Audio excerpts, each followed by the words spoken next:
Que le Seigneur vous bénisse. Amen. Inclinons nos têtes pour un mot de prière.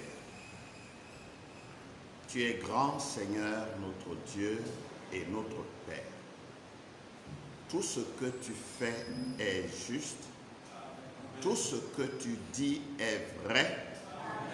C'est pourquoi tes enfants se jettent continuellement à tes pieds, t'apportant leurs actions de grâce, l'expression de leur reconnaissance. Et ce matin, nous sommes ici rassemblés pour pouvoir te dire l'appréciation de notre cœur et aussi nous attendre à toi pour recevoir la parole de vie. Comme il est écrit dans ton livre, il envoya sa parole et il les guérit. Et nous nous attendons ce matin, Seigneur, que ta parole, lorsqu'elle descendra sous l'onction de ton Esprit Saint, qu'elle soit pour nous une source de guérison. Nous te prions de la bénir. Nous te prions de bénir nos âmes. Nous te prions de les prédisposer afin que nous puissions recevoir la vie au travers de cette parole. Oh Dieu, souviens-toi de tous nos frères, ceux qui sont dans les maisons, ceux qui sont au loin et qui ce matin nous suivent. Nous prions pour chacun d'entre eux. S'il en est, Seigneur, qui ont des problèmes financiers, nous prions que tu les résolves. S'il y en a, oh Dieu, qui ont des difficultés physiques, maladies ou quoi que ce soit, accorde-leur la guérison, afin que, oh Dieu, le cœur de tes enfants soit dans la joie. Car quand on est malade, on n'aura pas la force de te servir et de te louer. Nous prions pour tous ceux qui sont, oh Dieu, au loin, en voyage, en déplacement, que tu sois avec eux pour les conduire et que tu puisses en temps opportun les ramener en paix. Bénis tous les bien-aimés et accorde à chacun selon le besoin du cœur. Puisses-tu maintenant ouvrir pour nous le Saint-Livre et nous accorder, Seigneur, l'inspiration, la révélation, afin que nous puissions manger non pas de la sagesse ou de l'intelligence humaine, mais le pain vivant de vie de Dieu, véhiculé par le Saint-Esprit. Nous croyons que tu nous as déjà exaucés et que tu nous accorderas au-delà même de tout ce que nous pouvons imaginer, car nous prions dans le nom précieux que tu nous as donné, celui tout suffisant de notre Seigneur et Sauveur Jésus-Christ. Amen. Amen. Amen. Amen. Le Seigneur vous bénisse.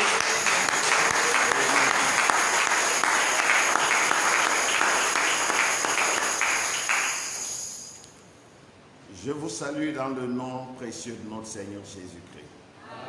Pendant que vous êtes encore debout, nous allons lire la parole du Seigneur. Nous lirons 3 extraits ce matin.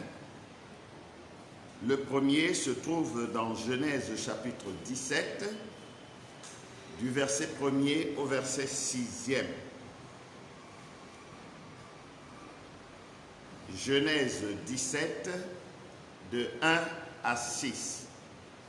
Les 2 autres, nous les trouverons dans le livre de l'Apocalypse.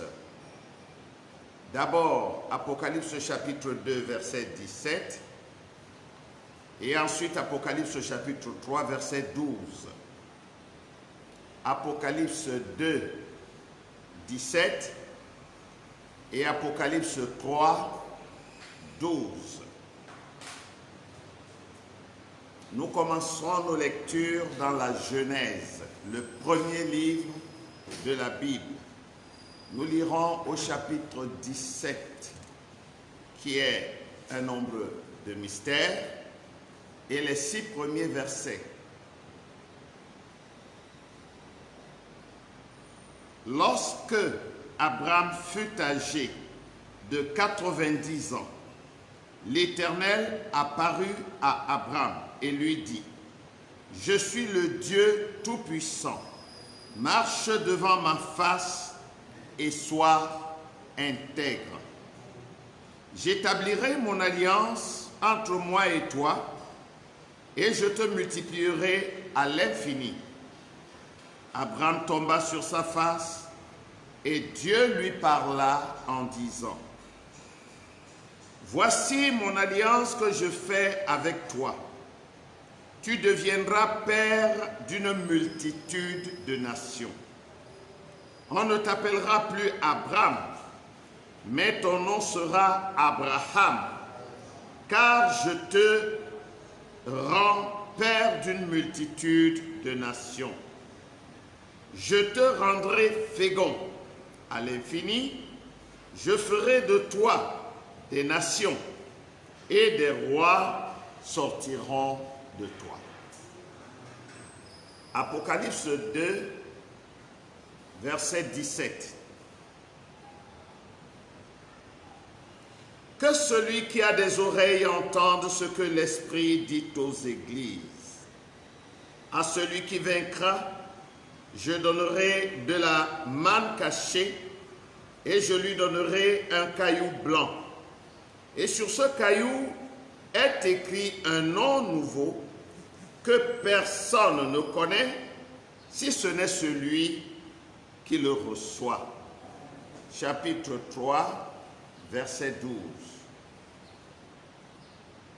Celui qui vaincra, je ferai de lui une colonne dans le temple de mon Dieu, et il n'en sortira plus. J'écrirai sur lui le nom de mon Dieu et le nom de la ville de mon Dieu, de la nouvelle Jérusalem qui descend du ciel, d'auprès de mon Dieu, et mon nom nouveau. Amen. Amen. Puisse le Seigneur ajouter des bénédictions à la lecture de sa parole. Veuillez vous asseoir, bien-aimés, et que le Dieu des chrétiens vous bénisse. Alors, ce matin, bien-aimés, vous tous qui nous écoutez à travers les ondes, nous sommes au tabernacle de l'Aigle à Akwa, Douala, au Cameroun. Nous avons fait une promesse dimanche dernier quand nous avons parlé sur le thème de Benoni à Benjamin, là où le dernier fils de Jacob a reçu un nom différent de celui que sa mère lui avait donné. Excusez-moi.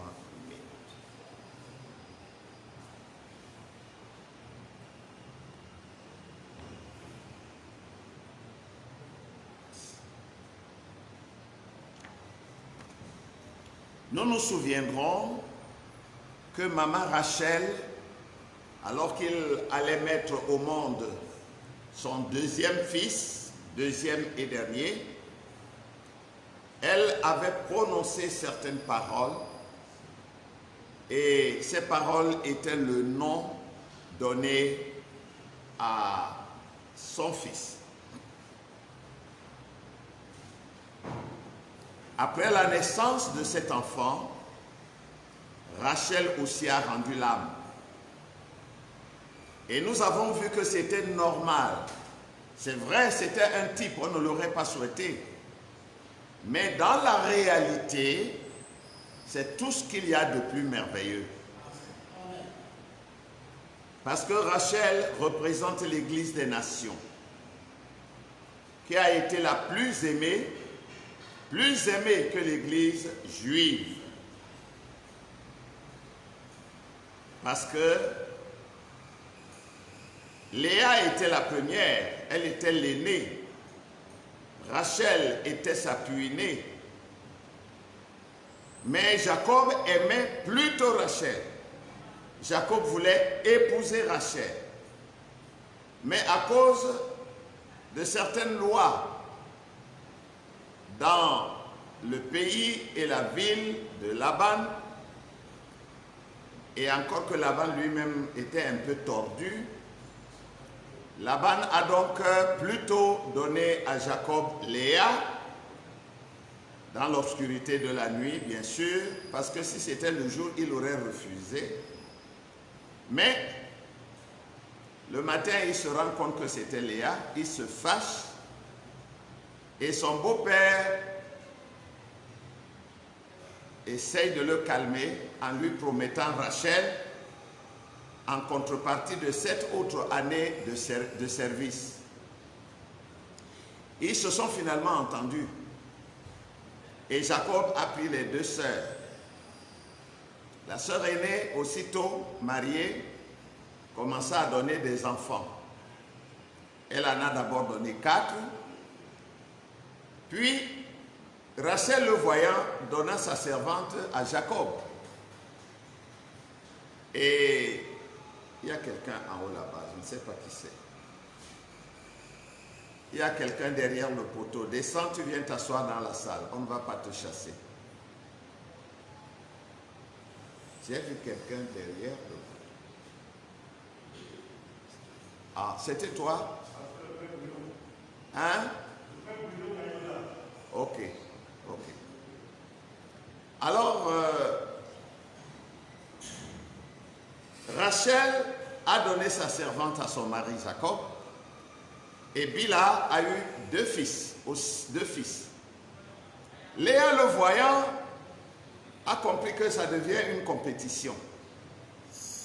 Elle aussi donne sa servante à Jacob et sa servante aussi donne 2 fils.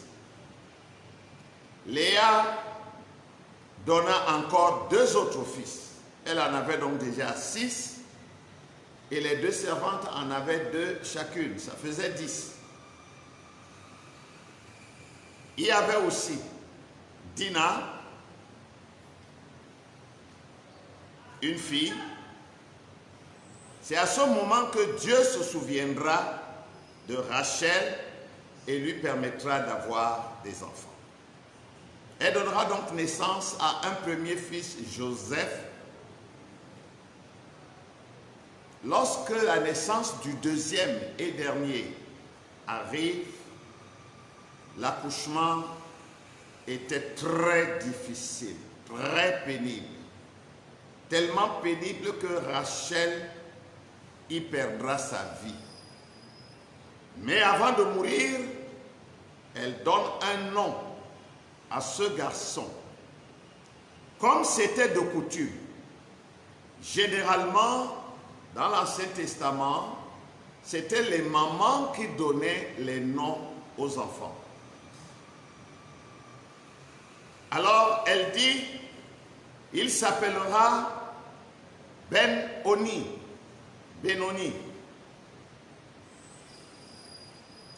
Quand Jacob l'a appris, il a aussitôt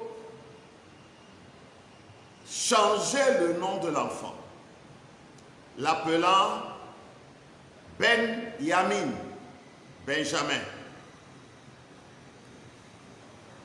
Benoni signifie fils de ma douleur, c'est-à-dire fils de ma souffrance, c'est-à-dire un fils qui ne connaîtra que des problèmes, des difficultés toute sa vie.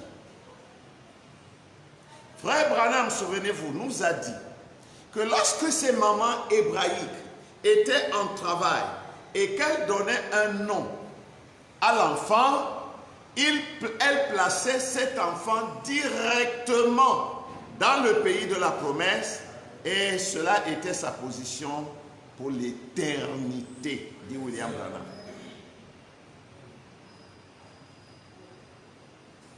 Rachel était le type de l'Église. Jacob, par contre, était un prophète de Dieu. Et quand le prophète de Dieu, par le Saint-Esprit, a vu la position que l'Église avait donnée à cet enfant, il s'est interposé, il a brisé ce cordon et il a placé un autre cordon en remplacement. De manière que Benoni va devenir Benjamin. On me pose souvent la question, pasteur, si un enfant a un mauvais nom, et c'est déjà sur tous ses papiers, acte de naissance, diplôme et tout, et qu'on change son nom après, ça a quel impact puisque dans la société, on va l'appeler par exemple Martin, alors que maintenant ceux qui le connaissent peut-être en famille, etc., vont l'appeler Joseph. Bien, je réponds toujours que ce qui est sur le papier n'a pas beaucoup de valeur. C'est ce qui est parlé qui a de la valeur. Dieu a créé l'homme à son image. Il a créé à l'image de Dieu. Et Dieu a créé toutes choses par la parole. Et l'homme, quand il parle, étant un fils de Dieu, même s'il est dans le péché, même s'il est dans la boue, sa parole a un impact. Donc quand il parle, c'est une prophétie. Maintenant, si c'est un frère et il change son nom, et les frères commencent à l'appeler par son nom nouveau ou son nouveau nom, c'est ce nouveau nom qui va prendre le dessus sur l'autre nom par lequel les païens l'appellent. Parce que ici nous avons des onctions supérieures. Et l'onction supérieure a la puissance et le pouvoir de briser les autres onctions.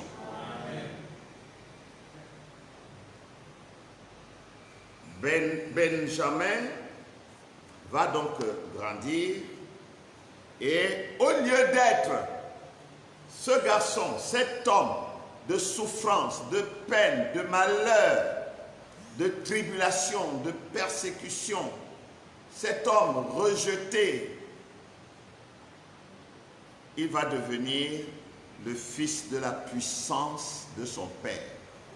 Il va devenir quelqu'un de fort, quelqu'un qui a une autorité. Quand vous lisez dans la Bible, vous allez voir que la tribu de Benjamin était une tribu très forte en guerre. Une fois même, une seule tribu a livré bataille contre les tribus d'Israël. Ils étaient très forts. Ils avaient des hommes de guerre très solides. Tout cela à cause de l'influence de son nom. Et Frère Branham nous a dit qu'il y a 3 choses qui influencent un homme. Premièrement, sa lignée de naissance, c'est-à-dire sa pierre de naissance. Les uns sont nés sous l'onyx, les autres sous le jaspe, d'autres sous la sardoine, d'autres sous la chrysolite ou le chrysolite, d'autres. Chacun est né quelque part sous une certaine pierre. Ces pierres représentaient les 12 fils de Jacob, les pères des 12 tribus d'Israël. Et chacune de ces tribus était représentée par une pierre précieuse. Et cette pierre avait des caractéristiques précises. Je voudrais déjà vous dire que toutes ces pierres que vous entendez là sont d'une seule et même origine. C'est seulement les variantes de la même pierre. C'est la pierre noire. Toutes ces pierres sont des pierres noires. Je ne veux pas entrer dans les à côté pour commencer à parler de la pierre originelle de l'humanité qui est la pierre noire, la pierre africaine. L'homme noir est l'origine de l'humanité. Toutes les pierres, tous les hommes, quel que soit leur teint, quelle que soit leur race, proviennent de la souche de l'homme noir. Mais laissons ça de côté. Et nous avons donc vu l'histoire de Benjamin, l'autre jour quand nous parlions de la coupe de Joseph, nous avons vu quel rôle Benjamin a joué dans la révélation de qui était Joseph. Et nous avons vu que Benjamin représentait l'épouse des derniers jours. Et l'épouse des derniers jours, c'est-à-dire aujourd'hui, la dynamique de cette épouse est en Afrique noire. Ce n'est pas moi qui invente, c'est William Branham qui dit. Amen. Frère Branham appelle la race noire la grande race noire. Et il dit qu'elle est comme une grande dynamo.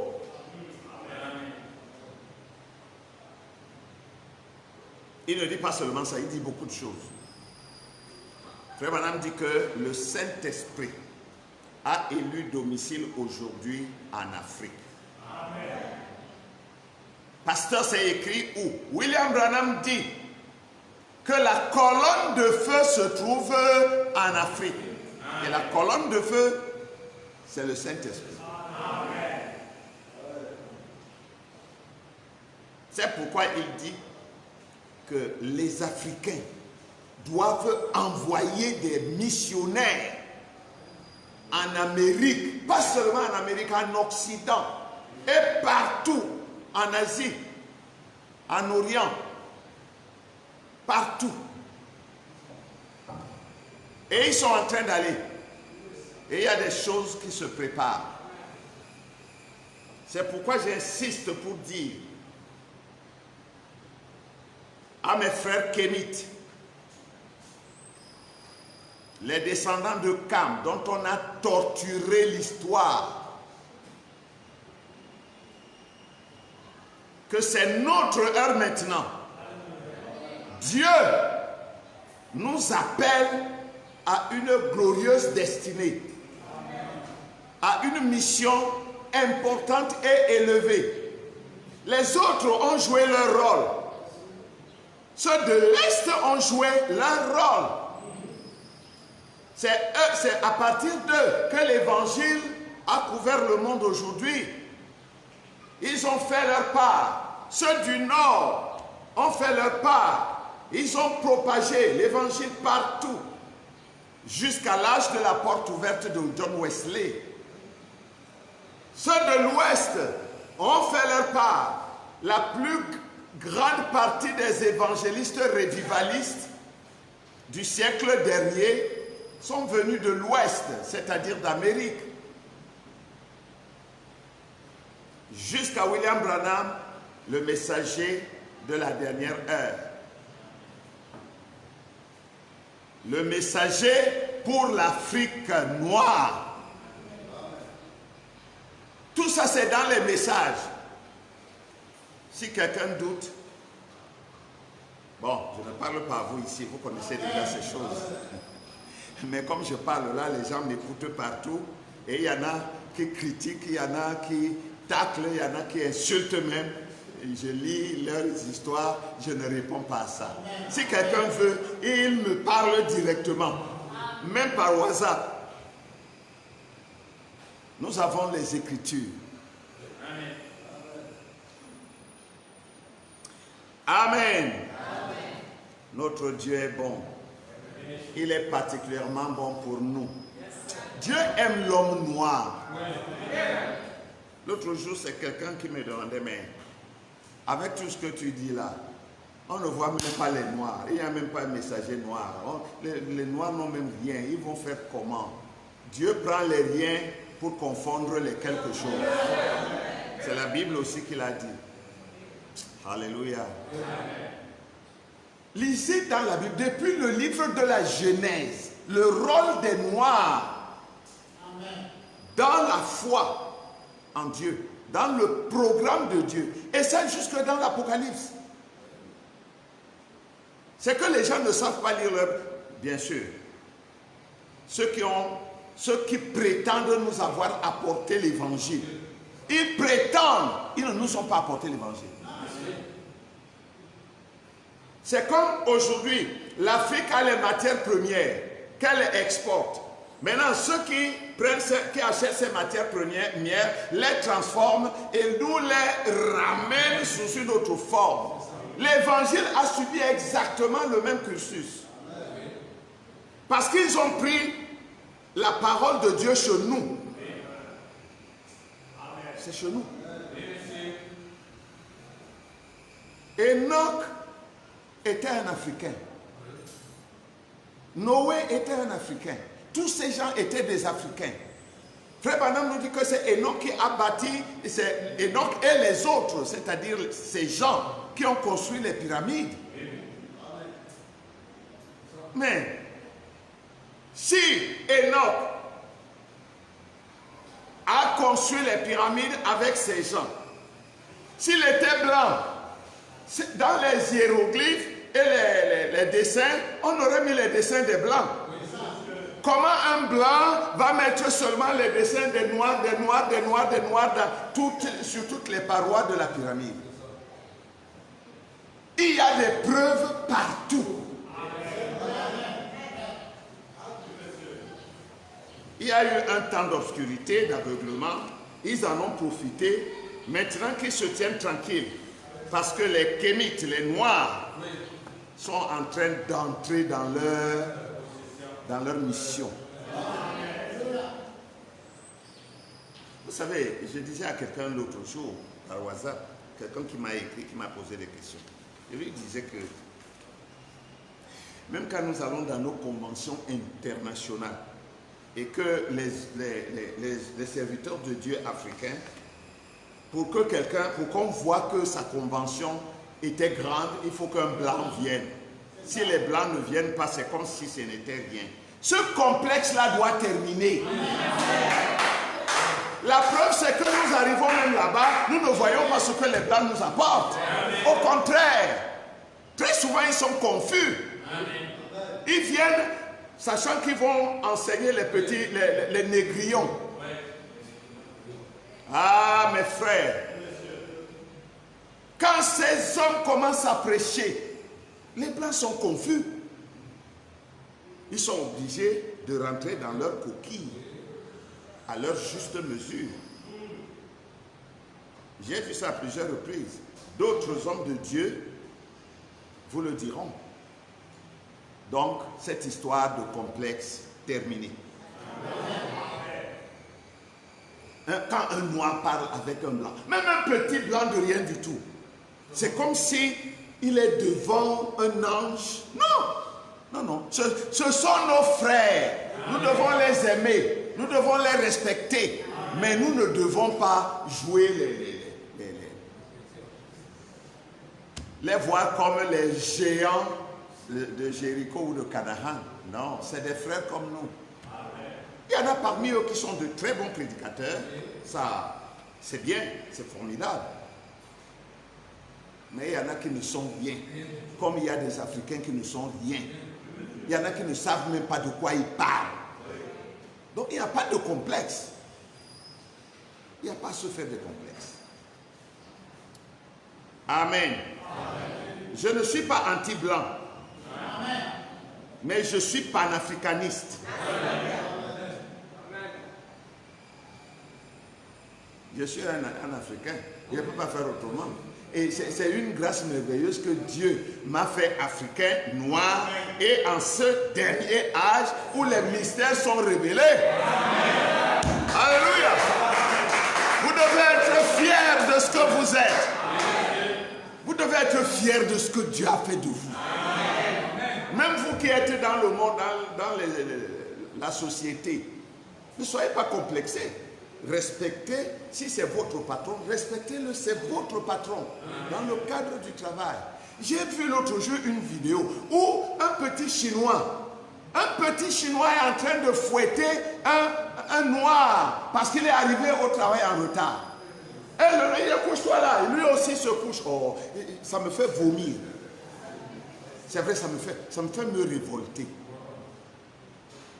Parce qu'il y a des noirs qui ne connaissent pas leur position. Respect, oui, mais pas de complexe. Et respect. S'il me respecte, je le respecte. S'il ne me respecte pas, je ne le vois même pas. Je l'ignore. Bon. Rentrons à nos moutons, n'est-ce pas? Dieu vous bénisse. Vous savez, quand je commence à parler de ces choses, mon sang commence à s'échauffer. Parce que je vois beaucoup d'injustices. Et ça m'écoeure. Bon, heureusement que nos frères sont des chrétiens. Même si quelquefois la pensée humaine monte, elle va se tasser. En tout cas, elle est obligée de se tasser. Il n'y a même pas de choix.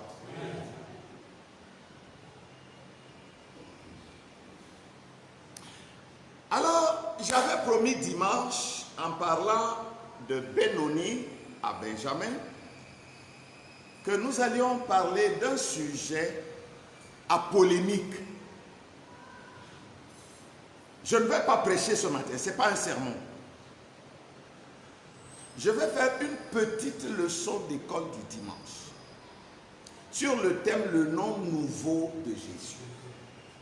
On entend toutes sortes de déclarations. Il y en a même qui connaissent déjà le nom nouveau de Jésus. Il y en a qui l'ont même déjà dévoilé. Parce qu'ils disent que c'est Branham. Moi, je veux bien le croire, c'est mon prophète. Mais il faut que les Écritures aussi appuient. Si les Écritures n'appuient pas, c'est que c'est une fausse doctrine. Et je veux démontrer ce matin que ces frères qui prétendent connaître le nom nouveau de Jésus se trompent. Voilà, c'est mon but ici. Je ne vais pas jouer aux équilibristes. Je viens dire qu'ils sont dans l'erreur et apporter les éléments de réponse. Nous avons lu dans la Genèse comment Dieu a changé le nom d'Abraham en Abraham. C'est pour une raison. Il y a des noms dans la Bible qui ont changé. Parce qu'un homme a changé le nom d'un autre, comme le cas de Benjamin. Mais il y a aussi des noms qui ont changé dans la Bible de par Dieu lui-même. Et quand Dieu change le nom de quelqu'un, c'est soit parce que cette personne a combattu et a vaincu, soit parce que cette personne a changé. Dieu lui a fait changer d'orientation. Et ce n'est pas tous les noms dans la Bible qui ont changé. Ce n'est pas tous les noms des Israélites qui ont changé.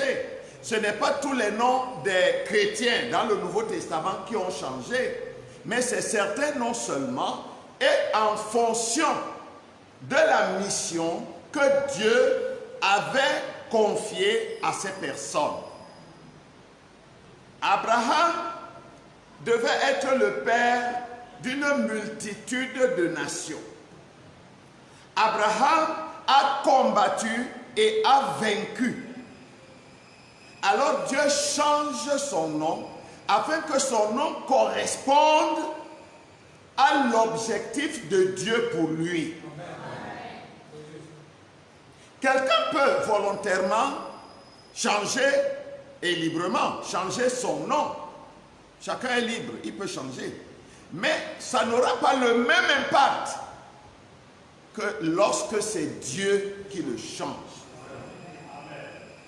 Toi, tu peux changer ton nom, bien sûr, parce que c'est un mauvais nom. C'est bien, c'est pas mauvais, c'est bon. Un autre va changer son nom parce que ça ne sonne pas bien. Il veut un nom ronflant. Lui aussi, il fait sa part. Mais quand Dieu change un nom, c'est pour que ce nom puisse entrer dans son plan de rédemption.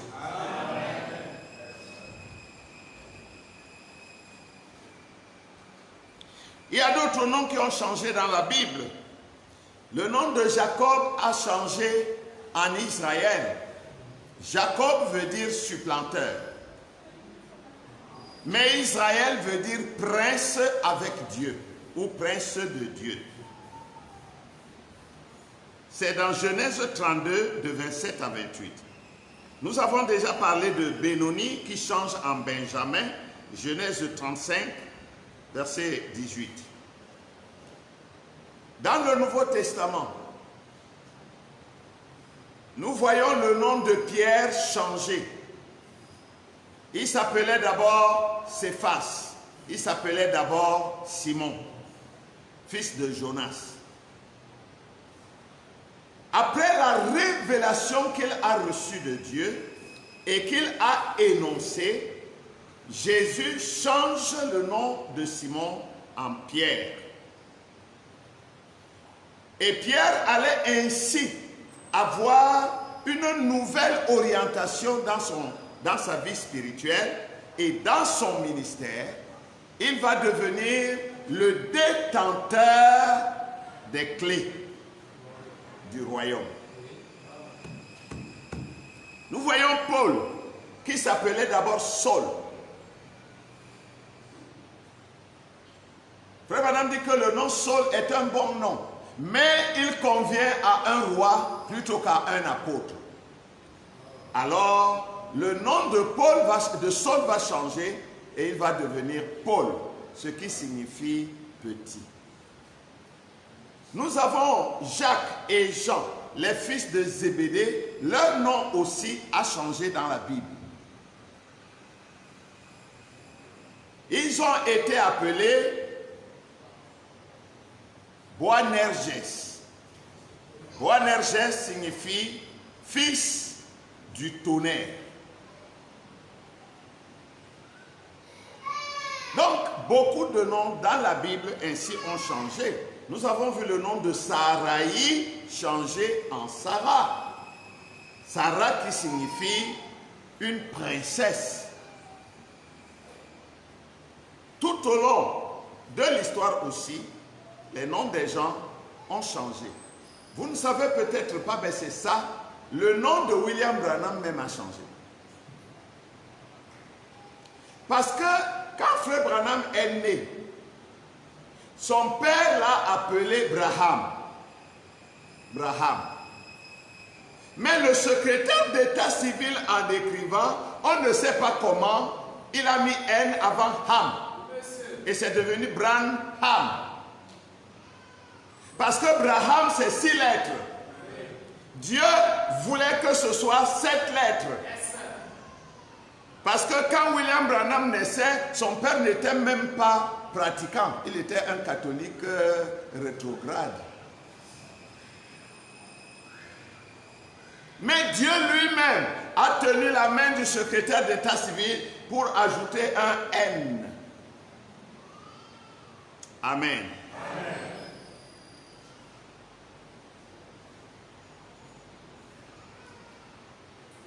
Et tout ceci, ce n'est pas pour rien. Nous avons déjà vu ici l'importance des noms. Je vais vous lire un peu le prophète pour que cela nous rafraîchisse la mémoire. Dans questions et réponses du 15 octobre 61 au matin, au paragraphe 115, Frère Branham dira: vous devez vous rappeler que ces femmes sont nées sous une certaine lignée, du fait que quand elles sont ... votre naissance a beaucoup à voir dedans. Votre nom, votre tiret, tout ce qui vous concerne, voyez-vous, fait partie de cela. Peu importe ce que c'est. Le nom qu'on vous a donné, que vous en connaissiez la signification ou non, a quelque chose à voir avec vous tout au long de votre vie. Dans question et réponse numéro 3 du 30 août 64 au matin et au paragraphe 96, Frère Branham dit: et cette personne qui est en vous, ce qui est votre naissance, ... Vous êtes John Doe, par exemple. John Doe, pardon. Vous êtes né en un certain mois, et vous êtes né sous une certaine étoile. Vous êtes né sous une certaine chose, et cela a quelque chose à faire avec vous, certainement. Voyez-vous, votre naissance, votre nom, ne sont pas simplement des hasards. Ce qui est vrai dans le naturel l'est aussi dans le spirituel. Ce n'est pas par hasard que Dieu a fait que vous voyez le jour au travers de tel pasteur, que vous soyez enseigné par tel autre pasteur plus tôt et que vous commenciez le ministère sous un autre pasteur par exemple. Toutes ces choses ne sont pas des hasards. Au paragraphe 102, toujours question-réponse numéro 3, Frère Branham dit: pourquoi Aaron portait-il sur son pectoral la pierre de naissance de chacun de ses patriarches? Regardez ces mères lorsqu'elles s'exprimaient. Lorsque ces mères et ces femmes juives en travail disaient ce qu'étaient ces enfants à leur naissance, cela plaçait leur nom, cela annonçait leur naissance, cela les plaçait dans la patrie, cela les établissait pour l'éternité. Une maman, elle donne un nom à son fils, c'est la position de son fils qu'elle détermine une fois pour toutes, parce que c'était par inspiration. Paragraphe 103. Un de ces jours, quand je rentrerai et que je resterai quelque temps, j'aimerais aborder ce sujet parfaitement. Puis, observez Jacob, quand il était en train de mourir, quand il imposa les mains aux patriarches et les bénit, il leur annonçait exactement où ils seraient. Et cela, c'est exactement selon leur nom et selon leur naissance. Et cela a certainement quelque chose à voir avec vous. Paragraphe 104. Maintenant, ça, c'est votre voie. La voie naturelle qui est tracée devant vous. D'après votre naissance, c'est ce que vous êtes. Un homme naturel ou une femme naturelle. Mais lorsque vous êtes né de nouveau, il ne s'agit plus de la conscience extérieure. Le nom que vous recevez à votre nouvelle naissance ne concerne pas la conscience extérieure. Les 5 sens du corps, mais concerne la conscience intérieure. L'extérieur, c'est ce que vous voyez, ce que vous goûtez, ce que vous touchez, ce que vous sentez et ce que vous entendez. Mais l'intérieur de cela, c'est ce que vous êtes réellement. Donc à l'extérieur, je suis un natif du Cancer. Je suis du 2e décan. Je suis sous la bannière de Lévi. C'est un exemple que je vous donne. Lévi, c'est le patron, n'est-ce pas, du 7e mois. C'est le porteur des Urim et des Tumim. Je peux continuer comme ça. Je vous raconte ce que Lévi est et toute l'histoire de Lévi. Vous allez retrouver l'histoire de votre pasteur. Je peux prendre la date d'un d'entre vous et comparer ça à la pierre de naissance. Et vous dire sans vous connaître ce que vous êtes. Vous allez dire, oh, c'est un astrologue, c'est un ceci, c'est un cela. Non, c'est la parole. Amen. Il y a des astrologues, c'est vrai. Mais nous, nous sommes des gens de la parole. Amen.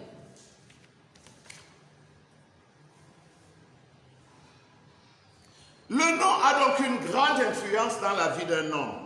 Frère Branham nous le dira. Je vais lire beaucoup. J'ai dit que c'est un enseignement, une leçon d'école du dimanche. Je vais lire beaucoup pour que vous sachiez que ce n'est pas moi qui fabrique ces choses, que c'est ce que notre prophète nous a enseigné.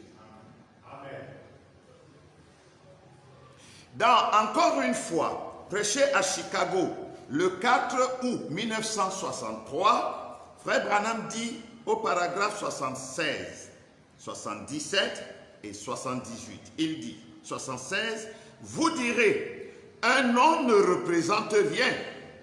Pourquoi alors Dieu a-t-il changé le nom d'Abraham en Abraham?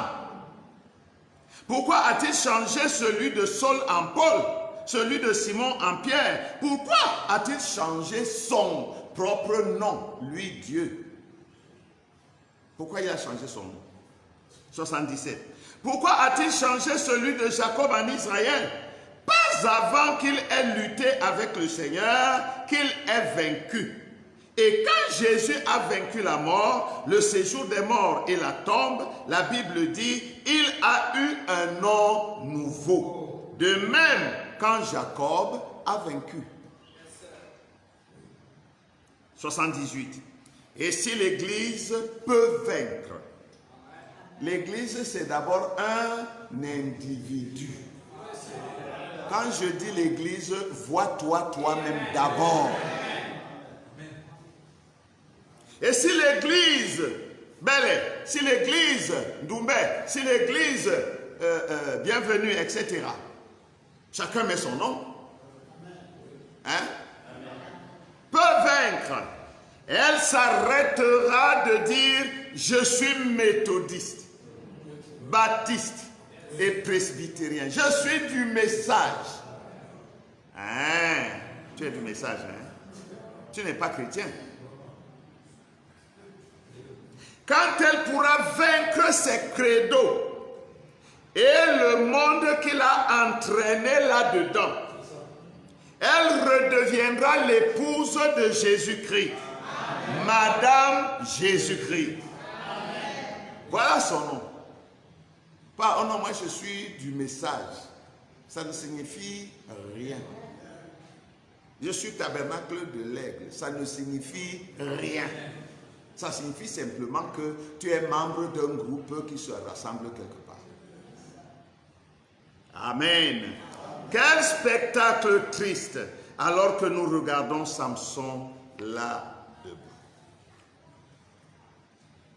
Donc nous avons déjà dit qu'il y a des raisons pour qu'un nom soit changé.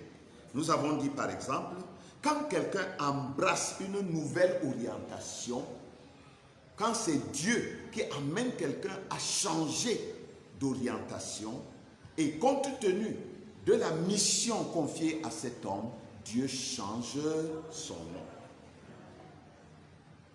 Quand quelqu'un a combattu et a vaincu pour Dieu, Dieu change son nom. Amen.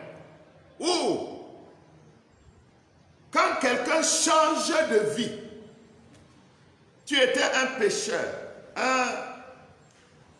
quelqu'un qui se vautre dans le bourbier. Et tes yeux s'ouvrent, tu reçois Jésus-Christ comme ton sauveur personnel. Tu deviens quelqu'un d'autre, ton nom change. C'est pour ça qu'aujourd'hui on vous appelle chrétien. C'est pourquoi je ne vous appelle plus Douala, Bassa, Yaoundé, Bamileke, nordiste, etc. Je vous appelle chrétien. Frères et sœurs. Ce qui est bizarre, c'est que nous sommes encore attachés à ces choses-là. Oh, nous les Douala, vous les Douala et quoi encore? Makarowana, c'est rien. Mais c'est rien. Bon, je ne sais pas comment on dit ça dans toutes les langues. Amen. Dieu vous bénisse.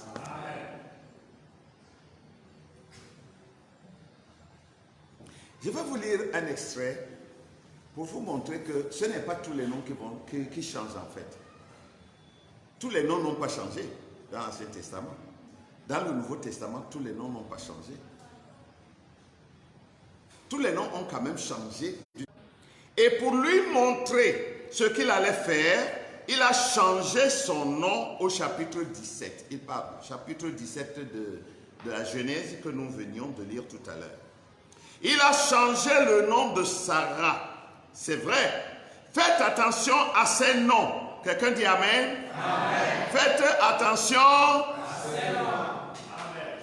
Ne donnez pas des noms n'importe comment aux enfants parce que ça sonne bien. À un moment, tous les enfants, toutes les mamans voulaient donner des prénoms à leurs enfants se terminant par I.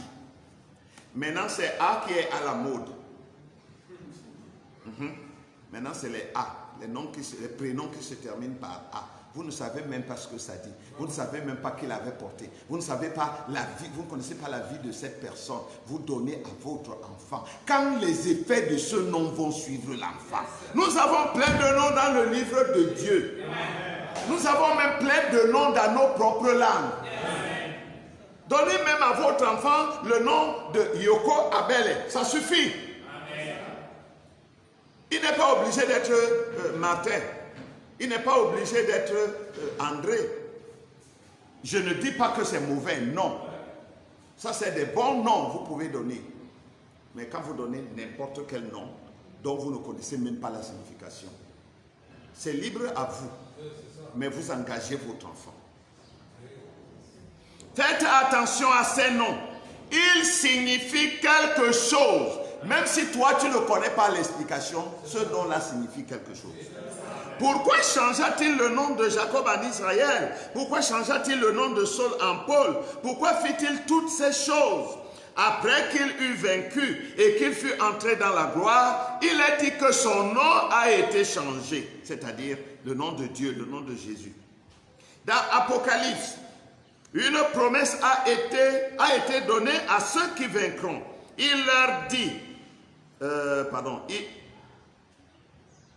à ceux qui vaincront, qu'il leur ferait savoir son nom, son nouveau nom. C'est vrai, chaque fois qu'on vainc, on reçoit un nouveau nom.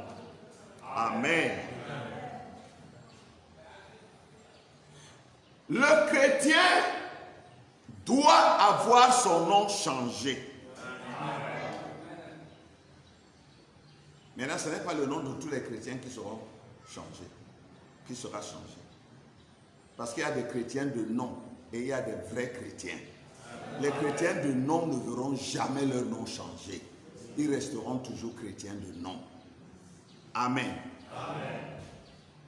Donc nous voyons d'après ces écritures que c'est seuls les vainqueurs qui auront leur nom changé. Dans le message Abraham et sa postérité après lui, prêché à Chicago, le 23 avril 61. Au paragraphe 73, William Branham dit: Tu es Simon, désormais tu seras appelé Pierre. Ton nom était Saul, mais tu seras désormais Paul. Qu'en est-il de tous ces noms si cela ne représente pas quelque chose? Oh, direz-vous, c'est de la numérologie. Le diable a une numérologie, c'est vrai, et Dieu en a une. Tout ce que le diable a, c'est une copie de ce que Dieu a. C'est tout à fait vrai. Il a changé son nom. Tout ce que vous voyez Satan avoir, c'est simplement une copie. Parfois une copie même pas conforme. Une copie falsifiée de ce que Dieu possède à l'original. Après que Jésus eut vaincu, il a reçu lui-même un nom nouveau. Tout vainqueur, l'Église, lorsqu'elle aura totalement vaincu. Vous êtes avec moi? L'Église, lorsqu'elle aura totalement vaincu, la révélation de cela commence à devenir réelle pour elle. Le nom d'un vainqueur peut changer aussi plusieurs fois. Par exemple, nous sommes ici ce matin, notre nom a déjà changé. Mais quand nous aurons totalement vaincu, notre nom changera encore. Nous allons lire la citation plus loin. Frère Branham dit que lorsque vous recevez un nom nouveau, vous le savez. Mais vous ne pouvez pas le dire à quelqu'un d'autre. Ceux qui nous disent donc que le nom nouveau de Jésus c'est Branham, eux ils ont pris ça où? Parce que c'est seulement celui qui possède, qui reçoit ce nom, qui le connaît. Amen. Et qui il ne peut pas le dire aux autres. Et eux, ils nous dévoilent que le nom nouveau, c'est Branham. Vous voyez que c'est déjà une erreur. Dans l'âge de l'église de Pergame, au paragraphe 314, Frère Branham dit, un jour, Jésus rencontra un homme du nom de Simon et il changea son nom en celui de Pierre. Pierre. Pourquoi? Il avait les clés. Voilà la raison. Pourquoi a-t-il changé le nom de Simon en Pierre? Avait les clés. Est-ce vrai? Il changea son nom et fit de lui une pierre. Est-ce vrai? Pierre avait les clés. En effet, c'était lui qui avait les clés du royaume. Amen. Le changement de nom n'intervient donc pas de façon fantaisiste. Au paragraphe 315, il dit, un nouveau nom écrit sur cette pierre et que nul ne connaît si ce n'est celui qui le reçoit. Il est en train de citer l'Écriture. Il sait qui il est. La personne qui reçoit le nouveau nom. C'est qui il est. Mais il ne peut le dire aux autres. À partir du moment où tu dis, tu mens. C'est peut-être un gros mot, pardonnez-moi. Mais c'est la vérité que quand tu dis un nom nouveau, ça veut dire que tu es dans l'erreur. Vous voyez, personne d'autre que lui ne le connaît. Vous voyez, Pierre savait qu'il avait les clés, mais on ne l'a jamais entendu s'en vanter. Vous voyez, ces gens qui se vantent de ce qu'ils sont ne sont en général rien du tout. Si quelqu'un peut apprendre ce matin l'humilité, que Dieu m'aide. Oh non, moi, quand je suis, quand j'ai, et moi, j'ai, c'est moi, là, c'est moi, c'est toi quoi? Qu'est-ce que tu as que tu n'aies reçu? Et si tu as reçu, pourquoi t'en vanter? Je cite Paul ici. Une pierre blanche, et sur cette pierre est écrit un nom nouveau. Vous voyez, ce n'est pas son propre nom. Hein? Mais il est devenu quelque chose d'autre. Ce n'est pas qu'il est devenu quelqu'un d'autre, mais quelque chose d'autre. Ce n'est pas en réalité un nom comme ça, comme on peut dire Bélé, par exemple. Mais c'est un nom qui exprime ce qu'il est devenu. C'est un nom attribut qui dit, qui explique qui il est devenu. Hier, j'étais un pécheur. Aujourd'hui, j'ai un nom nouveau. C'est chrétien. Je suis devenu un chrétien. Voyez-vous, que lui seul connaît. Celui qui a reçu cette pierre, le nom. Vous voyez, il y a une manne spéciale pour nourrir l'église. Souvenez-vous-en. Mais pourquoi donc, quand on porte un nom, c'est pourquoi on nous appelle par ce nom? Quelqu'un a un nom que personne d'autre ne connaît, mais on va t'appeler comment? Pour qu'on t'appelle par ton nom, il faut que le nom soit connu. Mais pourquoi personne ne connaît ce nom-ci, ce nom nouveau que tu reçois? Frère Branham dit, dans l'âge de l'église de Thyatire, au paragraphe 31. Et ensuite, nous remarquons donc que cet ange a reçu le caillou. C'était un caillou blanc, montrant qu'il ne s'agit pas de sa propre justice, mais la propre justice de Dieu. Paragraphe 32. Et sur ce caillou, il y avait un nom un nom que personne ne connaissait si ce n'est celui qui le recevait. Il le connaissait, mais personne d'autre que lui ne pouvait le connaître. Quand vous entendez ces gens, suivez bien, vous flattez, disant qu'il y a, ... ces gens, c'est Paul, c'est Marie, c'est celui-ci, c'est celui-là ou celui-là. Il vous donne des noms. Non, le nom nouveau, c'est Branham. Le nom nouveau, c'est William. Le nom nouveau, c'est Marion. Le nom nouveau, etc. Frère Branham dit, ne les croyez pas. Parce que si c'était cela, la personne n'en dirait jamais rien. Frère Branham dit, vous voyez, c'est vrai, elle doit le garder pour elle. La personne qui reçoit va le garder pour elle seule. Elle le connaît. Personne ne le connaît excepté lui-même. Et il le connaissait. Non, excusez-moi. Non. Il dit, elle le connaît. Personne ne le connaissait excepté lui-même. Et il le connaissait parce que tout vainqueur parfait reçoit un nom nouveau de cette façon. De cette façon intime avec Dieu, secrète. Paragraphe 33. Avez-vous remarqué qu'Abraham s'appelait Abraham?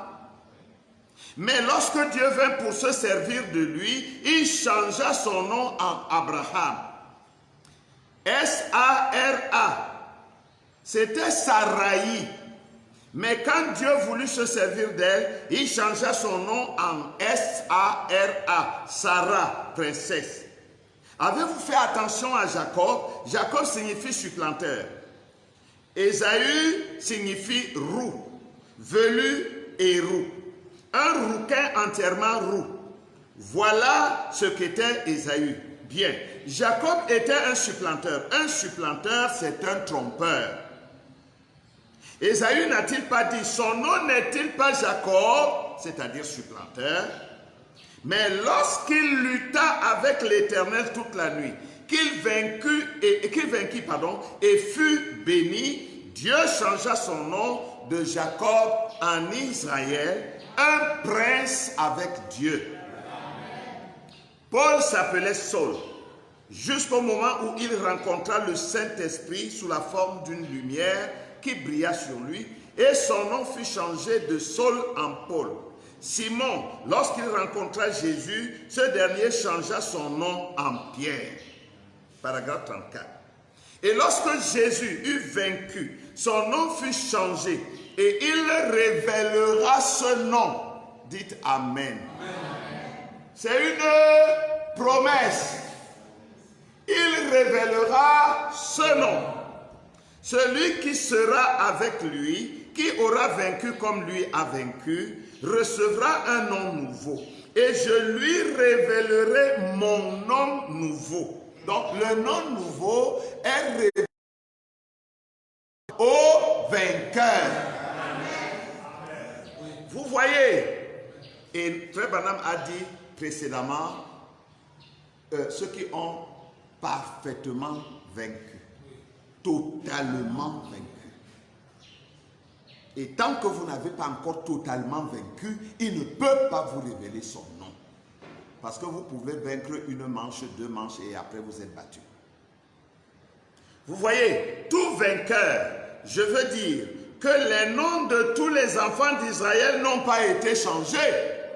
C'est vrai, mais ces grands conducteurs, lorsqu'ils vainquirent, reçurent un nom nouveau. Voyez-vous comment cela correspond parfaitement? Le nom nouveau,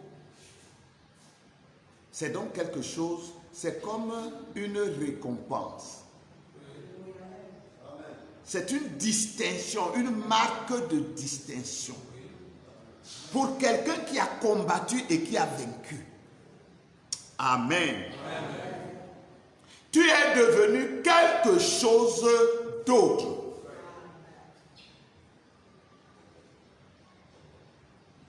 Maintenant, nous avons lu Frère Branham Et nous avons lu dans la Bible. Mais Frère Branham va nous recaler le nom nouveau. Le nom nouveau n'est pas écrit sur la pierre blanche. Le nom nouveau est écrit dans la pierre blanche. Toute une différence. Amen. Dans, pas sûr. Si c'est sûr, n'importe qui peut lire. Mais c'est dans, à l'intérieur, pas dessus.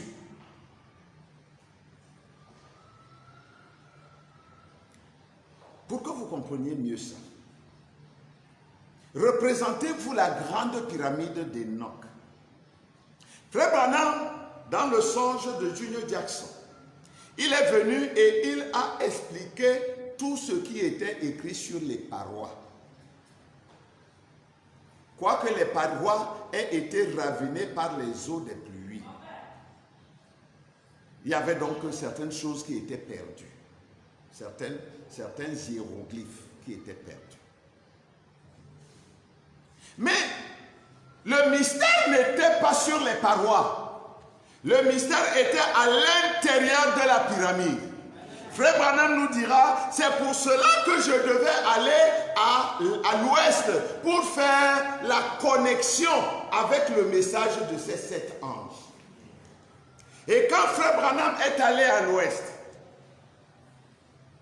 Frère Branham était au mont Sunset, comme nous le savons tous. Ce matin-là, alors qu'ils étaient à la chasse, quelque chose s'est passé. Frère Branham nous dira qu'il a vu venir de l'éternité à une vitesse astronomique 7 anges puissants. Et il a été happé du sol et il est entré à l'intérieur de cette pyramide formée par les 7 anges. Frère Branham dit que c'est là-bas que le message lui a été donné et qu'il lui fut dit, retourne chez toi à l'est, car l'heure est arrivée pour que les 7 mystères de toute la Bible soient révélés. Ne me dites pas que le 7e mystère n'a pas été révélé. Ça veut dire que la voix qui lui a parlé dans la pyramide des anges a menti. On ne peut pas faire Dieu menteur.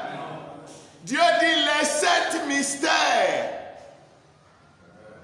Tous les 7 mystères au complet devaient être révélés en ce temps-là.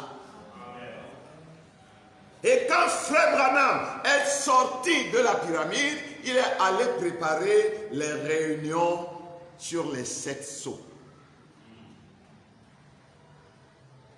Maintenant, qu'est-ce que Frère Branham est allé chercher à l'intérieur de la pyramide des anges? Souvenez-vous que dans le songe de Junior Jackson, après qu'il ait expliqué ce qui était sur les parois, il est monté et il a regardé, il a décaloté la pierre, il a ôté le sommet de la pierre. Et il a dit aux frères, venez tous, regardez ici à l'intérieur. Et à l'intérieur, il y avait une pierre de granit blanc. Et Frère Branham dit que cette pierre de granit blanc n'avait encore jamais vu la lumière du soleil. C'était un mystère caché depuis l'éternité. Frère Branham dira ailleurs, Dieu l'a gardé pour lui-même durant tous ces âges. Mais l'heure était arrivée pour que ce mystère soit révélé. Amen. Et ce mystère, c'est quoi? C'est la petite pierre blanche.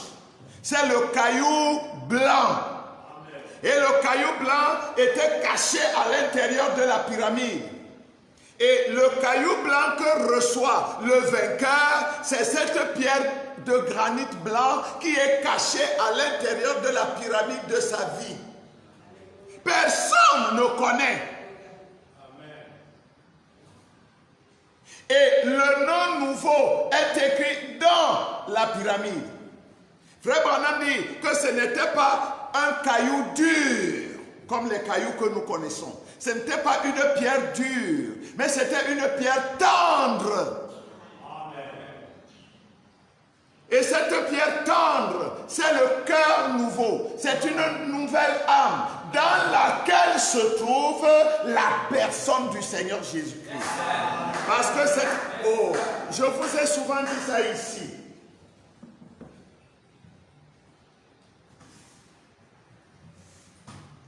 Je ne sais pas si la caméra va toujours passer, mais voyez, voilà la pyramide. Tel que Frère Branham nous l'a montré.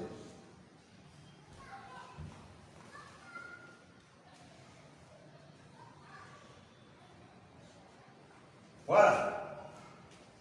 Ici, à l'intérieur de cette pyramide, il y a une pierre blanche. Permettez-moi de la dessiner peut-être comme ça. Là. Maintenant, Frère Branham a décaloté la pyramide. Il a ôté le haut. Et maintenant, on pouvait voir l'intérieur. Et quand il a regardé l'intérieur, il y avait à l'intérieur une pierre de granit blanc. Maintenant, nous parlons du retour de Jésus, de la venue, la seconde venue du Seigneur. Les gens s'attendent à ce que Jésus vienne du ciel et qu'il nous enlève et nous commencerons à voler comme de petits oiseaux. Non, vous n'avez pas compris. La pierre, la vraie pierre de fête de cette pyramide est à l'intérieur de la pyramide.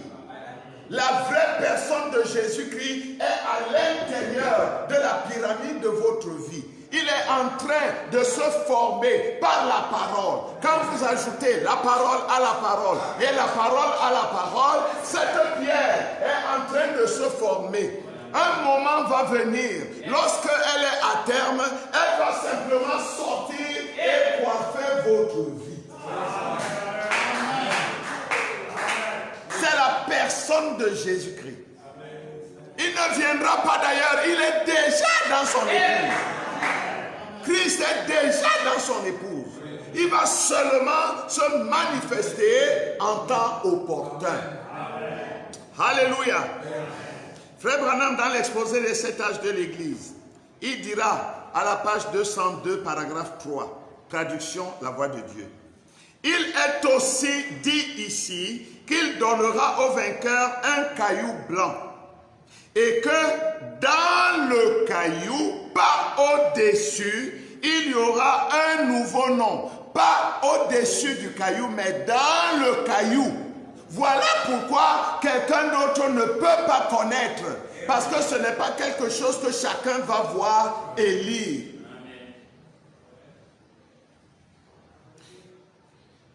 Il y aura un nouveau nom, que celui qui le porte sera le seul à connaître. Un peu plus loin, Frère Branham dira, et aujourd'hui, chacun de nous, les vrais croyants, a changé de nom. Nous sommes des chrétiens. Voilà. Voilà, nous avons changé de nom, nous sommes devenus des chrétiens. C'est un nom que nous portons tous. Mais un jour, nous changerons de nouveau. Assurément, nous recevrons un nouveau nom. Ce nom pourrait bien être votre véritable nom originel qui est écrit dans le livre de vie de l'agneau depuis la fondation du monde. Qui connaît le sien, qui me dise? Qui me dise le sien? Frère Branham dit, si on vous dit non c'est Marie, non c'est Jean, non c'est ceci, non c'est Branham, il dit que ne le croyez pas, c'est faux. Il connaît ce nom, mais nous ne le connaissons pas. Non, non, je veux entendre Amen ici. Amen. Lui, il connaît ce nom, mais nous ne le connaissons pas. Un jour, selon son bon plaisir, nous aussi, nous le connaîtrons. Un jour, cela va venir. Écoutez, je voudrais attirer votre attention. Nous allons revenir sur cette écriture. Parce que William Branham est en train de le dire dans l'exposé des 7 sceaux, des 7 âges de l'Église. Tous les sceaux sont révélés. Tous les mystères sont révélés.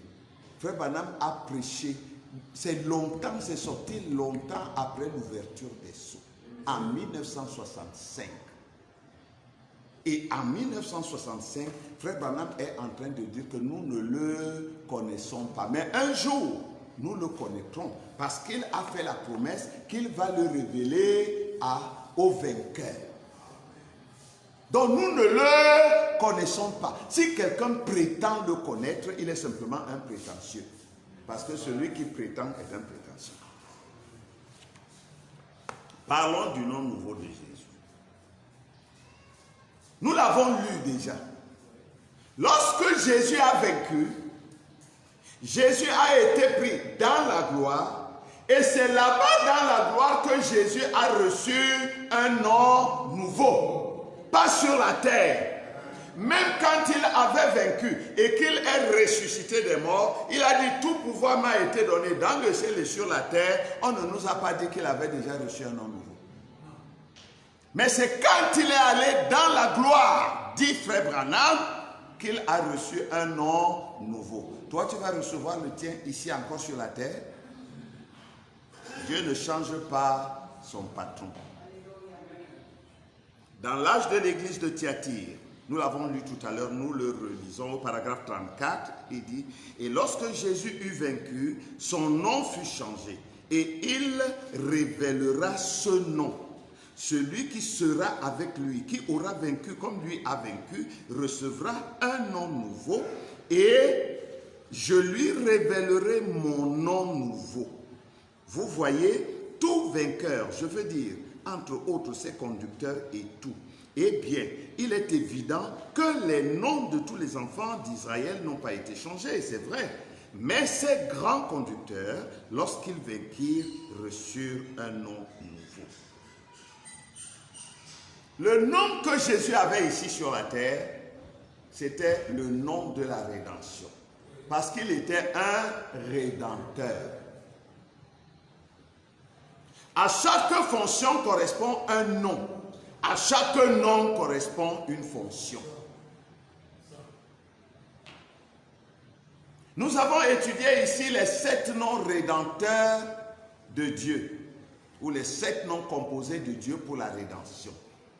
À chaque nom correspond une fonction précise. Quand vous dites Jéhovah Jireh, ça ne veut pas dire qu'il va vous guérir. Vous allez invoquer Jéhovah Rapha. Mais quand vous invoquez Jéhovah Rapha, ça ne veut pas dire qu'il est votre berger. Vous devez invoquer Jéhovah Rohi. Quand vous invoquez Jéhovah Rohi, ça ne veut pas dire qu'il va vous justifier. Vous devez invoquer Jéhovah Tchidkenu. Donc chaque nom correspond à une fonction. Ce sont des noms attributs qui démontrent ce que le porteur du nom est capable de faire ou ce qu'il fait. Frère Branham dit, dans le premier sceau, paragraphe 283, et Jésus, son nom sur terre, c'était Rédempteur, Jésus. Quand il était sur la terre, il était le Rédempteur, c'est vrai. Mais une fois qu'il a conquis la mort et le séjour des morts, qu'il les a vaincus et qu'il est monté en haut, il faut qu'il vainque et qu'il monte en haut, qu'il aille dans la gloire pour recevoir un nom nouveau. Il dit, et qu'il est monté en haut, il a reçu un nom nouveau. C'est pour cette raison que les gens crient comme ils le font et qu'ils ne reçoivent rien. Frère Branham dit, il y a des gens qui crient des confusions dans cette dernière portion de l'Écriture. Je vais revenir dessus tout à l'heure quand je vais parler de cet tonnerre. Mais Frère Branham ne dit pas que les gens crient parce que le nom n'est pas encore révélé sous les tonnerres. Mais le Frère Branham dit que lui, il a vaincu. Il est allé au ciel et il a reçu un nom nouveau. Or, les gens crient aujourd'hui, ils ne reçoivent rien. Ils ne reçoivent rien. Pourquoi? Parce qu'ils déjà, ils ne sont pas vainqueurs. Et n'ayant pas reçu le nom nouveau, Ils crient. Ils ne reçoivent pas. Il faut d'abord être vainqueur.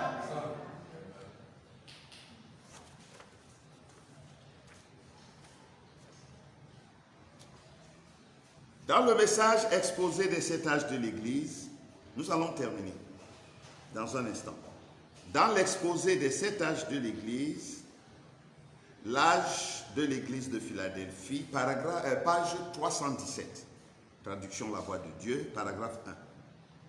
L'épouse suit l'époux, où qu'il aille, il ne l'abandonnera jamais, elle sera toujours à ses côtés.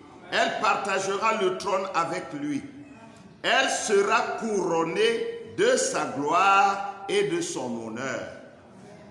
Maintenant, je voudrais vous dire, Frère Branham l'a dit, le nom, c'est la vie. Porter un nom, c'est prendre sur soi une vie. Et à la page 308, les exposés toujours, paragraphes 1 et 2, Frère Branham dit, « J'écrirai sur lui le nom de mon Dieu. » Nous avons lu ça dans Apocalypse chapitre 3, verset 12 tout à l'heure. « Et le nom de la ville de mon Dieu. » Et quel est le nom de Dieu? Eh bien, il était Dieu avec nous, Emmanuel. Mais ce n'était pas le nom qui lui a été donné. Tu lui donneras le nom de Jésus. Jésus a dit, je suis venu dans le nom de mon Père et vous ne m'avez pas reçu. Par conséquent, est Jésus, car c'est dans ce nom qu'il est venu. Il est le Seigneur Jésus-Christ. D'ailleurs, quel nom une femme prend-elle quand elle se marie? Elle prend le nom de l'homme qu'elle épouse. C'est son nom qui est donné à l'épouse quand il la prend vers lui. Donc maintenant là, nous portons le nom de Jésus. Parce que nous sommes encore dans le domaine de la rédemption. Notre époux s'appelle Jésus, nous sommes Madame Jésus. Lorsque nous aussi nous vaincrons parfaitement, nous aussi nous serons pris en haut. Amen. Amen. Et alors, nous aussi nous prendrons un nom nouveau. C'est le nom de notre époux. Amen. Vous voyez l'évolution. Même Frère Branham a évolué dans cet enseignement. Maintenant, nous sommes ici au livre final, les 7 âges de l'Église. Les 7 âges de l'Église qui viennent exposer toutes les doctrines de Frère Branham. Donc aujourd'hui, nous sommes Madame Jésus, parce que nous sommes devenus des chrétiens. Nous avons changé de nom. Mais lorsque nous serons complètement, totalement vaincus, et que nous serons pris, comme il a dit, afin que là où je suis, vous y soyez aussi, c'est là-bas que nous recevrons le nom nouveau. Et le nom nouveau là, ce sera le nom de notre époux, parce que nous sommes une épouse. Amen. Amen. C'est pourquoi ce nom, nous ne pouvons pas le connaître aujourd'hui. Il nous sera révélé dans la gloire. Parce que nous aurons nous-mêmes porté déjà ce nom, alors nous en connaîtrons la signification.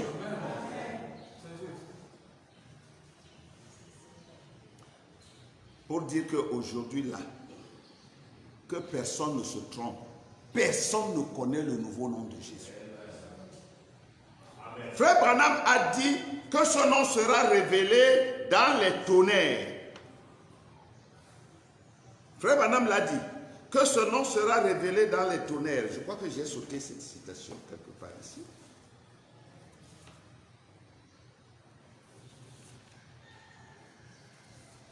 J'ai oublié de la porter. Mais Frère Branham le dit, que ce nouveau nom sera révélé dans les tonnerres. Oh, j'ai oublié de le transcrire ici.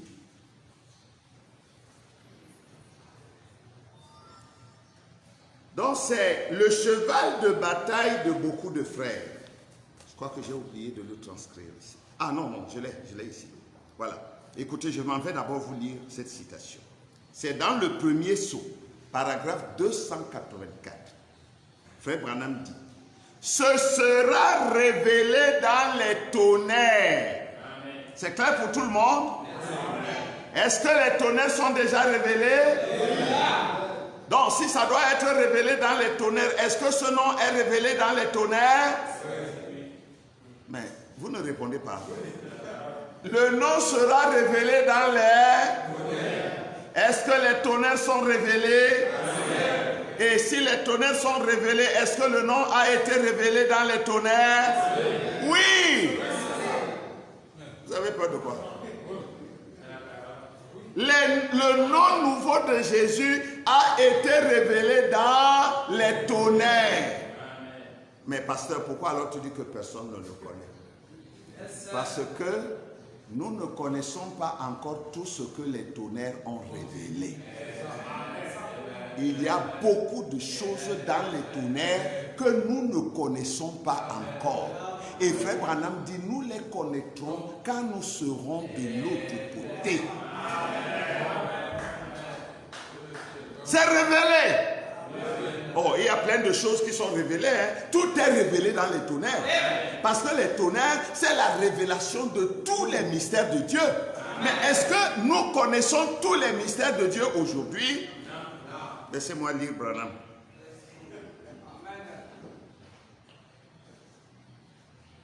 Quatrième sceau, paragraphe 42. Ah, je n'ai même pas terminé l'autre. Laissez-moi d'abord terminer la citation du premier sceau.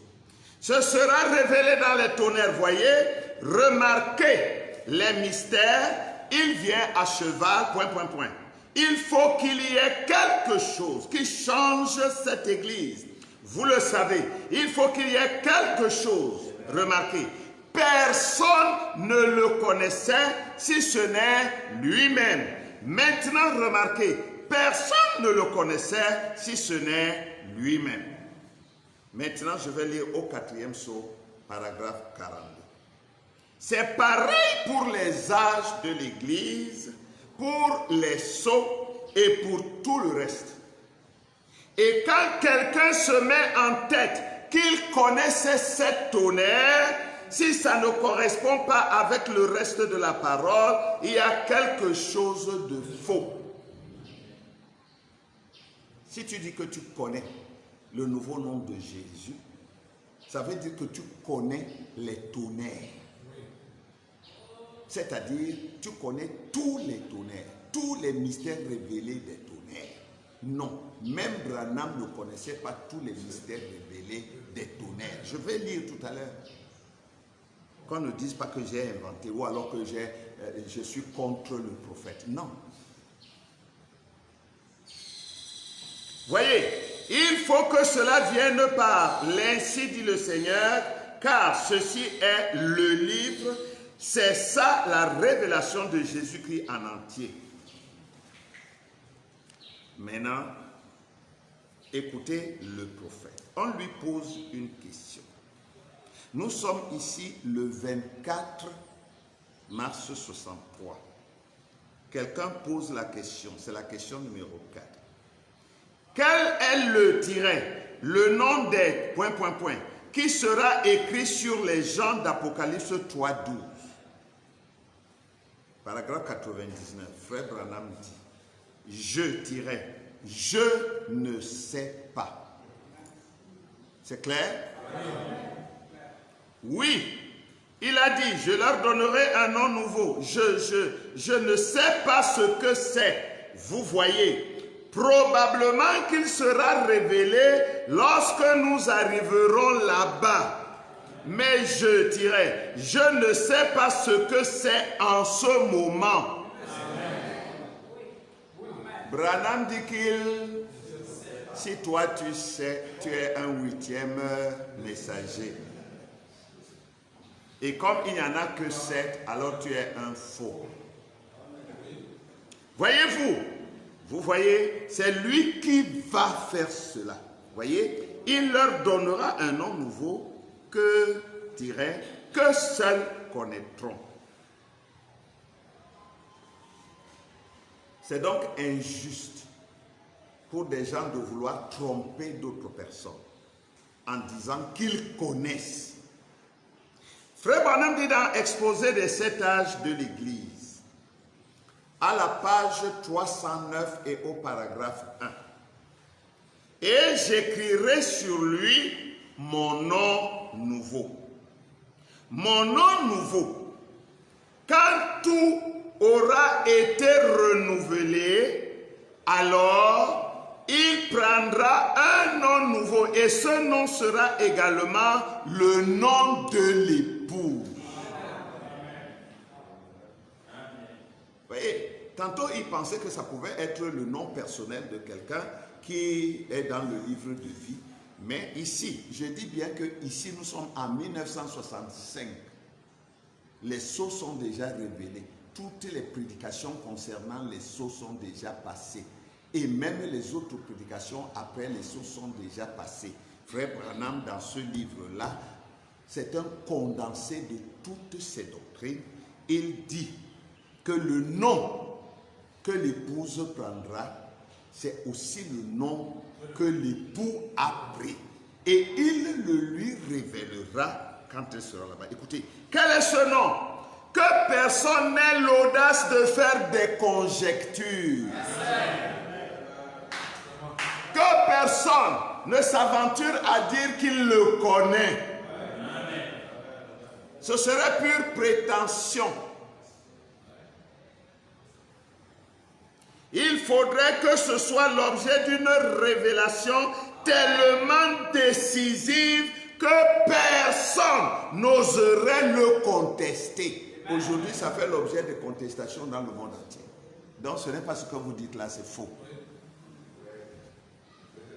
Mais il laissera sans aucun doute cette révélation pour le jour où il désirera dévoiler ce nom. Nous sommes en 1965. Frère Branham, jusque-là, il ne connaît pas. Il dit que c'est le Seigneur lui-même qui va le faire en son propre jour selon son désir. Qu'il nous suffise, jusque là où nous sommes maintenant là, en 1965 là, qu'il nous suffise de savoir qu'il sera bien plus merveilleux que nous ne pourrons jamais l'imaginer. Que pour le moment ça nous suffise, parce que nous ne pouvons pas connaître plus. Et nous ne connaissons pas mieux. Amen. Le nouveau nom de Jésus. Le Seigneur Jésus a bel et bien pris un nouveau nom. Quand il a vaincu, quand il est allé dans la gloire, quand il s'est assis à la droite du Père, il a pris un nouveau nom. Mais ce nouveau nom-là, personne ne le connaît jusqu'aujourd'hui. Lui seul le connaît. Il va le révéler à son épouse, à ceux qui sont vainqueurs comme lui-même a vaincu, lorsqu'ils seront dans la gloire comme lui et avec lui. Pas aujourd'hui, pas sur la terre, pas dans ces corps de chair. Il est tellement glorieux que nos corps de chair ne pourront pas le supporter. Vous vous souvenez de Jacob, alors que Jacob était en but, n'est-ce pas, au danger que représentait son frère Ésaü. Son frère Ésaü venait avec 400 hommes fortement armés. Lui, il avait une troupe de bergers et des femmes et des enfants et des brebis et des bœufs. Tout cela, personne vraiment pour combattre. Il se demandait comment il allait faire. Lui-même, il n'avait qu'un bâton. Devant un grand Ésaü qui était un homme fort, un homme puissant, un bon chasseur. Vous vous souvenez de Nimrod? La Bible dit qu'il était un puissant chasseur devant l'Éternel. La vraie traduction, c'était qu'il était un puissant guerrier contre l'Éternel ou à la face de l'Éternel. Ésaü était un puissant chasseur, un puissant guerrier. Et il venait avec toute sa troupe. Ils étaient armés de pieds jusqu'au cap. Jacob a paniqué. Je veux faire comment? Cet homme, il va venir. Il va tuer les mères et les enfants. Et tout ce que je possède, et moi-même avec. Toutes mes peines, toutes mes difficultés, tout mon travail, tout mon labeur va être réduit à néant. Il a fait les calculs, les mathématiques que les savants modernes font là-bas jusqu'à ce que le coronavirus les dépasse. Oh non, je vais d'abord envoyer les dons. Il voit que même les dons, ça ne marche pas. Il dit, bon, là, cette fois-ci, je vais diviser mes gens en deux groupes. S'il bat le premier groupe là-bas, le deuxième va suivre. Jusque-là, il voit que ça ne va pas marcher. Le gars était resté, j'ai dit, je vais faire comment? Il a fait traverser tous ces gens, ses femmes, ses enfants, ses serviteurs, ses troupeaux et tout. Il est resté lui seul. C'est à ce moment que l'inspiration a frappé Jacob. Parce que Jacob était un prophète. Dites amen à ça. Quand vous êtes avec un prophète, ne vous inquiétez pas. Un prophète de Dieu mandaté, un prophète pour votre âge, c'est lui qui est votre planche de salut. L'inspiration a frappé Jacob. Jacob a dit, maintenant je vois ce que je dois faire. Alors il est allé s'attendre à Dieu. Il s'est mis dans la méditation, dans la prière. Et alors un homme est venu lutter avec Jacob. Lutter avec, pas contre. Il venait lutter avec Jacob pour ses credos et ses systèmes, et qu'il accepte le système de Dieu. Alléluia. Alors lorsque Jacob a vu cet homme, ils se sont empoignés. La bagarre a commencé. Jacob dit, je suis Jacob, j'ai de l'intelligence. Je veux, comme mon frère là, que je puisse le détourner de ses pensées. Dieu dit, avec ça tu ne vas pas réussir. Vous pensez que c'est... Tu dois te soumettre, tu dois accepter ma voix à moi. Jacob dit, oui, j'accepte ta voix, mais laisse-moi d'abord faire ce que moi je pense là. Dieu lui dit, tu ne feras pas ça. Si je te laisse faire ça, tu vas mourir avec. Il dit, comment je vais mourir? J'ai fait mes calculs. J'ai calculé que même s'il tue une partie, l'autre partie va fuir. Je ne serai pas réduit à néant. Dieu lui dit, non, tu vas échouer. Tu vas échouer de tout ton long. À la fin, Jacob dit, bon, d'accord, j'accepte, mais bénis-moi. Il dit, non, je ne te bénis pas. Non, non, tu me bénis. Il dit, non, voilà, depuis que je te dis de changer de pensée, tu ne veux pas changer. Le jour est déjà venu, moi je vais m'en aller. Jacob dit, alors, si c'est ça, tu vas seulement me finir aujourd'hui. Il faut premièrement que tu me bénisses. Alléluia. Frère, nous devons en arriver là. Hein. C'est parce que nous ne sommes pas encore réduits à nos derniers retranchements. Même avec le Covid, nous avons encore le riz à la maison. Nous avons encore la sardine, c'est pas moi, dans l'armoire. Mais les moments vont arriver où vous n'aurez même pas une cuillerée de riz à donner à vos enfants. Et alors, comment ça va se passer? À ce moment-là, vous croirez. Vous croirez ou vous ne croirez jamais. Jacob était à ses derniers retranchements. Il était au pied du mur. Mais il ne voulait pas être vaincu. Il avait la volonté de vaincre. Il avait la détermination. L'ange lui dit, laisse-moi, je vais partir. Il dit, zéro. Je crois que tu es celui qui doit me bénir. Et tant que j'ai cette foi, tu ne peux pas m'échapper. Bénis-moi, je te laisserai. L'ange, oh, laisse-moi, pim.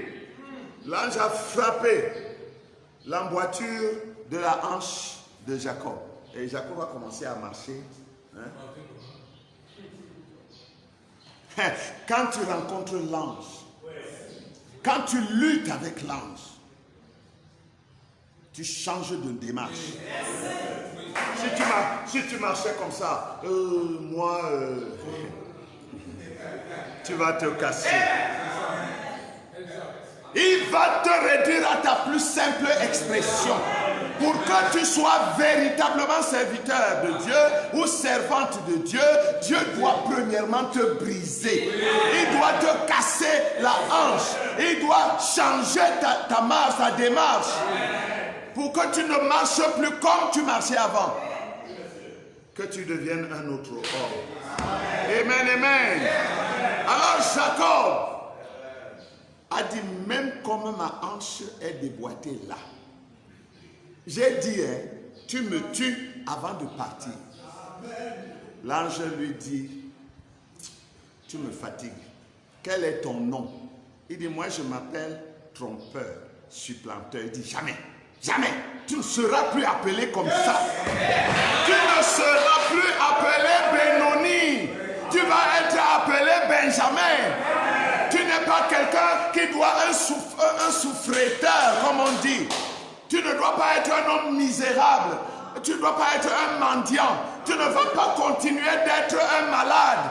Tu ne vas pas toujours être dans la boue du péché. À partir d'aujourd'hui, tu vas être un vainqueur. Tu vas avoir un nom nouveau. Tu es un vrai chrétien. Alléluia. C'est pour ça que nous sommes ici. L'attraper jusqu'à ce qu'il change notre nom. Oh, papa Jacob, quand il a entendu que tu ne t'appelles plus trompeur, tu vas t'appeler maintenant prince avec Dieu. Il a dit, maintenant tu peux partir. J'ai ta parole, j'ai ta promesse. Tant que j'ai ta promesse, je te tiens. Parce que tu ne peux pas renier ta propre promesse. Maintenant tu peux partir. Et la Bible dit, malgré sa hanche et son pied qui boitait, le gars a couru de toutes ses forces. Il a dépassé les femmes, il a dépassé les enfants, il a dépassé les serviteurs, il a même dépassé les troupeaux. Il a rencontré Ésaü lui-même. Alléluia.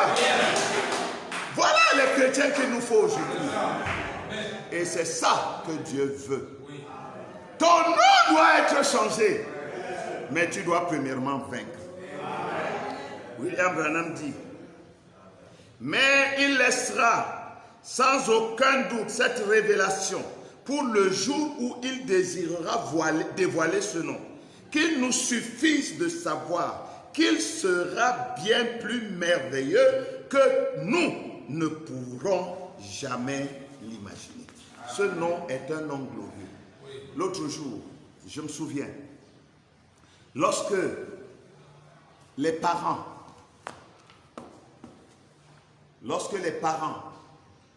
de Samson ont rencontré l'ange, ils ont offert le sacrifice. Et ils ont posé la question à l'ange. Quel est ton nom? L'ange a répondu, pourquoi demandes-tu mon nom? Il est merveilleux. Mon nom est merveilleux. Il est tellement merveilleux, tellement glorieux qu'un homme de chair ne peut pas l'entendre et vivre encore. Quel nom glorieux. Mais c'est ce nom qui t'est destiné. C'est ce nom qui va être le tien. Pourquoi donc rester sur la terre et nous laisser distraire par des jeux d'enfants sur la terre? Je crois qu'il est temps pour chaque chrétien de continuer le combat, parce que cela est réservé uniquement aux vainqueurs. Tu combats pour être vainqueur et alors ce nom t'attend de l'autre côté. Oh mon frère, ma soeur, es-tu prêt pour cela? Veux-tu combattre pour avoir ce nom? Seuls les vainqueurs me porteront dans la gloire. Et je crois que je suis l'un d'entre eux. Et si toi tu es l'un d'entre eux, levons-nous donc tous ensemble et levons nos voix vers le Seigneur. Disons-lui que nous le croyons. Nous sommes des vainqueurs et nous combattrons jusqu'au bout. Et nous croyons que nous porterons ce nom. Alléluia. Tous ensemble, levons nos voix et prions le Seigneur. Béni sois-tu notre Dieu et notre Père. Nos cœurs sont vraiment dans la joie de savoir que les choses que tu as gardées pour nous sont tellement glorieuses que notre petit cerveau qui ressemble à un grain, à un petit pois, ne peut même pas comprendre. C'est tellement glorieux, c'est tellement merveilleux. Et nous sommes heureux de savoir que tu nous as choisis, tu nous as élus, tu nous as prédestinés pour ces choses. Merci Seigneur. Merci Seigneur pour ta parole. Merci pour les promesses de l'heure. Merci pour ta révélation. Merci pour le prophète que tu nous as envoyé. Merci pour le Saint-Esprit qui est au milieu du camp, qui est dans le camp et qui fait tonner la voix du roi dans le camp. Laisse que cette voix ce matin atteigne le cœur de chacun de tes enfants et que tous nous tournions nos regards vers Jésus et que nous puissions être comme Moïse qui voyait celui qui était invisible. Bénis ta parole dans nos âmes. Bénis tes enfants partout où ils se trouvent. Oh, bénis cet auditoire ici ce matin au tabernacle. Bénis ces auditoires partout là-bas où les frères sont, dans les maisons, dans le pays, hors du pays, partout dans le monde. Laisse que la gloire de la Shekinah, la gloire de ce puissant nom puisse déjà ranimer notre foi et notre zèle pour te servir. À toi soit la gloire, l'honneur, la grandeur, la magnificence, l'exaltation, l'adoration et les acclamations au siècle des siècles. Nous avons prié et nous croyons que tu nous as exaucés au nom du Seigneur Jésus-Christ.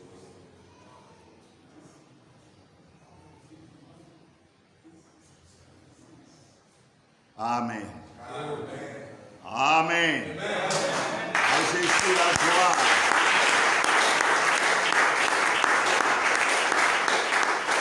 Que le Seigneur vous bénisse. S'il y a des questions, j'ai demandé qu'on me les envoie à WhatsApp. Parce que je fouille plus régulièrement WhatsApp que les réactions de Facebook.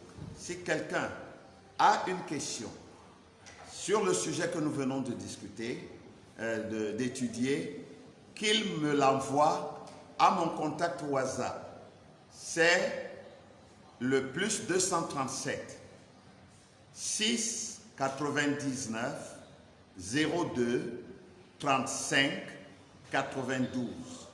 Je répète, plus 237 6 99 02 35 92. Que le Seigneur vous bénisse tous. Amen.